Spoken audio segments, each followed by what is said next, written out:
first and foremost, and congratulate South Florida.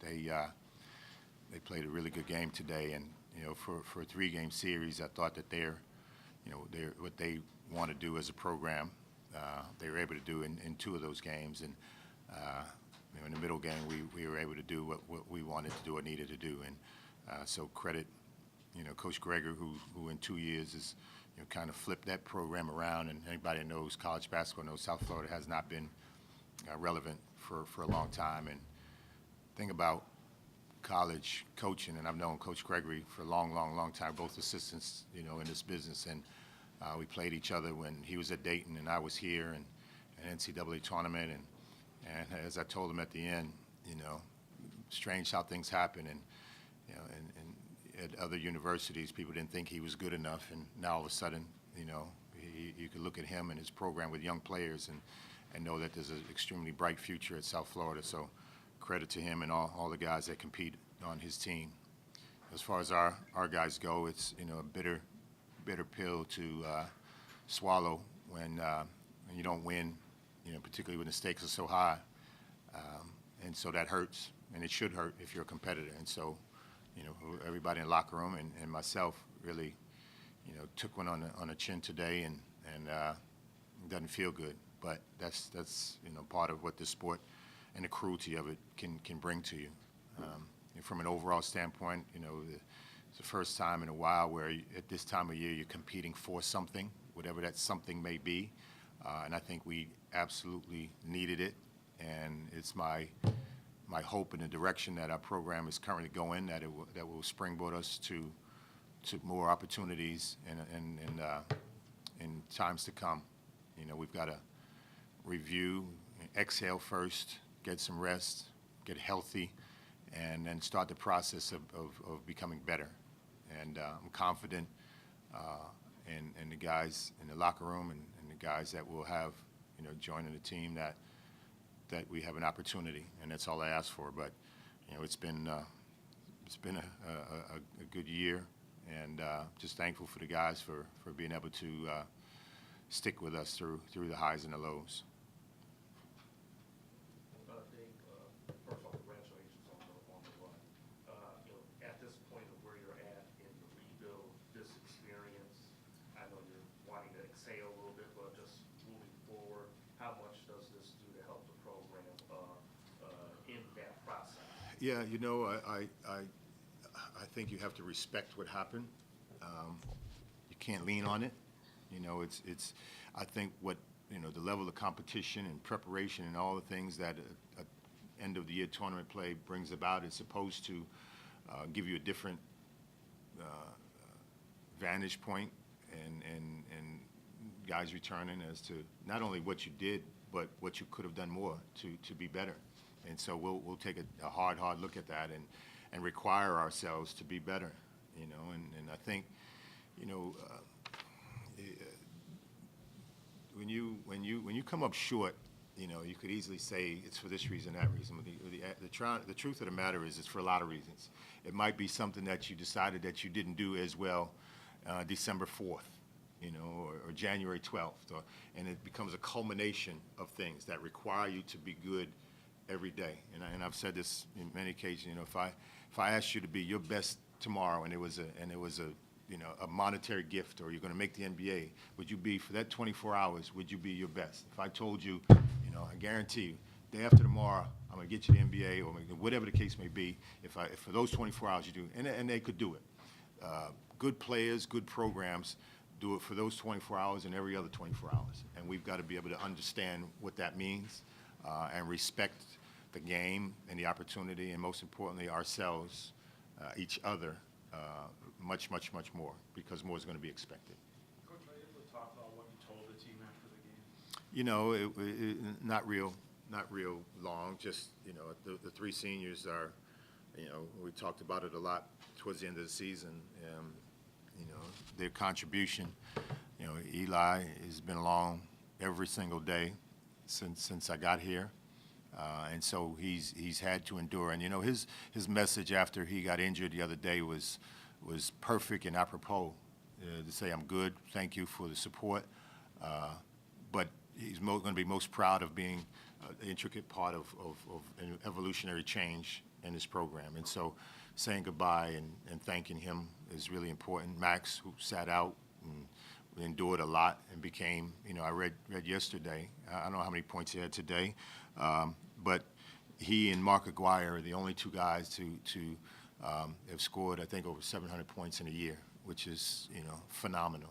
It's phenomenal. And he did it in the most humble way that a guy could do it. He's a guy that typically will let managers go first in everything that we do. Get on the bus first, eat first. He washes the uniforms with the guys. That's who he is. But yet we see who he is as an athlete. And then Femi, in a 1 year to come in and have expectations personally, but never did they exceed his expectations for what he wanted out of this group. So I talked about that more than anything in the locker room.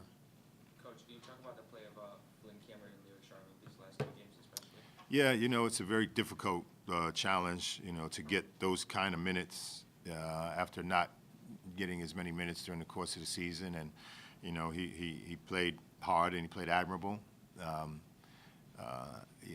What growth is about is opportunity and then seizing the moment within that opportunity. And, he minutes became valuable, but he'd probably be the first to tell you that he, could have and should have played better. That will come, hopefully, as he continues to grow and get better. But, Flynn and everybody else returning, we got to take a step back and reflect, and then we've got to take a lot of steps forward in our progress. Dave, I'm sorry, from this season, anything that you can learn, take back? It's been up and down here. I kind of remember seeing you guys live, how it seemed like it was a big low after the Boston College game. I know that you're like lost for words after now you're at this point, and now you're playing for a championship, just the highs and lows.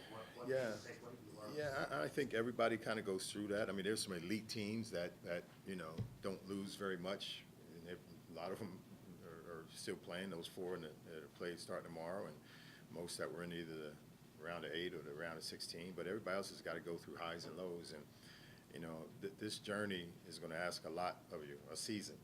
And as I look back to try to answer your question, we got to continue to get better.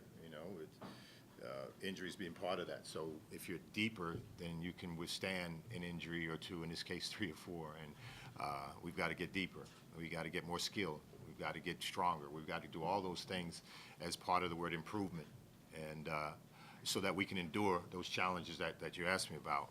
Where it's early in the season against Boston College, and we'll have those same kind of games early next year, or middle of the season when you're in the middle of Big East play, or end of the season when you're playing for all the marbles. You've got to endure the long road of a season, which for us started somewhere around Labor Day. And from Labor Day to almost Easter is a long period of time. And it asks a lot of a 19, 20, 21-year-old to be at their best on a very consistent basis. And we've got to get to that point. Coach, you got Devin Gage back tonight from the 3-game absence. What do you think he added in terms of? He was spry. He was excited, and he played that way. He hit his first 2 jump shots, which had them hesitate about doing what other teams had done previous to this. But he was energetic on offense and kind of moved the ball for us. We didn't play very well in the half court today, but it was a difficult position not playing for a while, and then coming off of a concussion, and then trying to be on all phases, defensively and offensively, and just managing the team in the moment. And so, but I thought he did a much more than admirable job of doing all of that for us today. Coach, you guys obviously have a great recruiting class coming in next season. You've got a couple of players recruiting next season. Can you just talk about what are your expectations and goals now moving forward? It's growth. We got to simply put, we got to get better. We got to continue to get better. And we're certainly, not nearly where we want to be. And so we've got to have that chip on our shoulder. We've got to get stronger, bigger, tougher. We've got to, again, get deeper, and hopefully, with the addition of some new people, that we're more talented across the board from 1 to 10 or 1 to 13. And I think, if I look very briefly at our league, it was young, very young. So it's going to be a lot better than it was this year. And so we're gonna have to meet that challenge. It's probably the best environment that I've seen you guys play in front of this past 2 weeks and the last couple of years. Yeah, to some, CBI is not the glory and the glamour, but to our fans, it was an opportunity to continue to be there for us. And I thought, over these 6 games that we played, 5 of them here at home, that our crowd married us a little bit more, and our guys gave them something to be happy about, which we haven't been doing in a long period of time, and they energized our guys, which is what is supposed to happen. And so now we've got to build off of that and continue to give them something to be prideful about and come to the games for, and turn out and be excited and paint their faces and scream and yell. We got to continue to do that. But very, very proud of the effort that our fans, not only by showing up, but how loud they were. Anything else? All right.